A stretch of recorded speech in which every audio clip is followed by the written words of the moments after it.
from being a leadership of any organization, what it means if you have to deal with multiple authorities versus just one. And many of those authorities are informal as well as formal, as I'm sure some of our speakers tomorrow can address. So, the definition of a population of 10 million or more simply doesn't cut it when it comes to considering the operational consequences of dealing with the world's largest urban areas. We need to consider the population, yes. We need to consider the vast expanse geographically, yes, but also that interconnectedness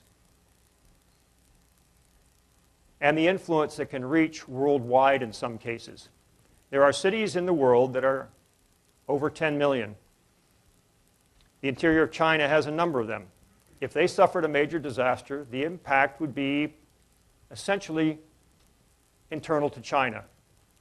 With this definition, they would not qualify as a megacity.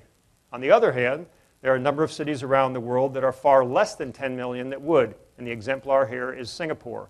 You can see the impact on transportation. You can imagine the impact on the economics, knowing what you do of Singapore, as well as otherwise.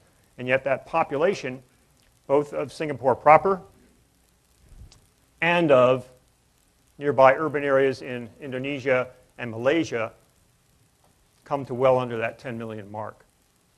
It would, however, be a megacity by a new definition. Why is that important? Because as you go into these major cities, these primary or primate cities, you need to consider what the implications are well beyond the boundaries of that urban area itself, ones that can reach worldwide.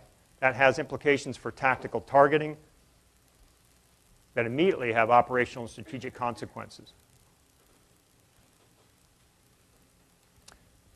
There are many definitions and many descriptions of multi-domain battle out there. This one comes from the back of a publication, version 1.0, describing a multi-domain battle.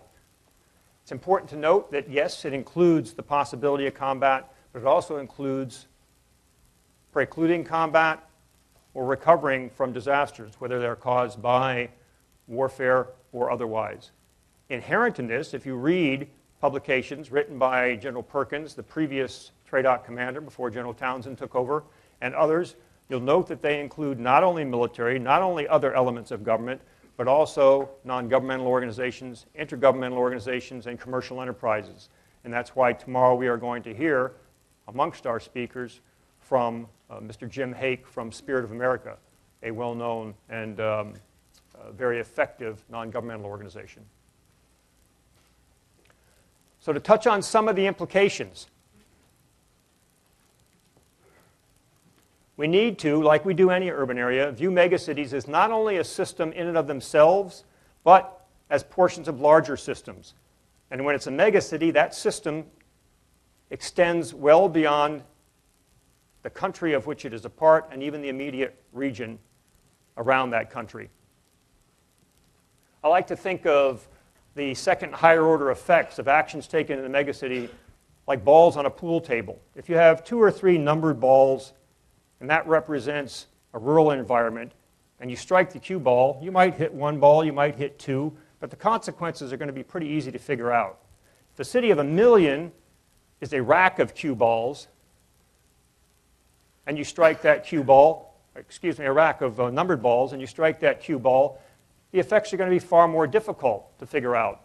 Well, if a megacity is the equivalent of 7 or 8 or 10 or more racks of numbered balls, how are you going to figure out those second and third and higher order effects? It's going to be virtually impossible, and yet that is what we need to do to the extent that we can.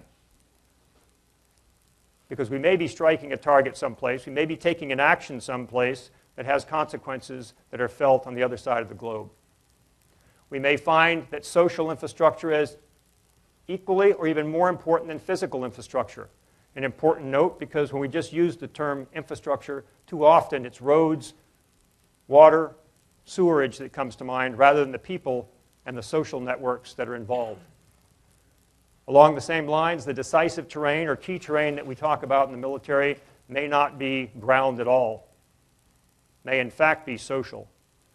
And there are examples of that, for example, from Gaza in 2014, when a 16-year-old girl named Farah Baker, Farah Baker, with her tweeting, effectively neutralized Israel's efforts 24/7, 6 platforms, 6 languages, to support their cause via the social media realm.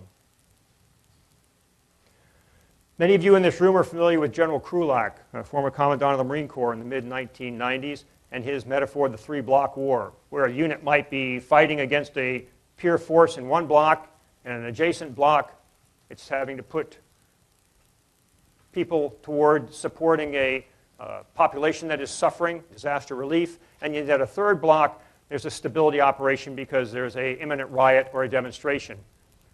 At the operational strategic levels, we are dealing with something far more consequential, far more difficult to deal with.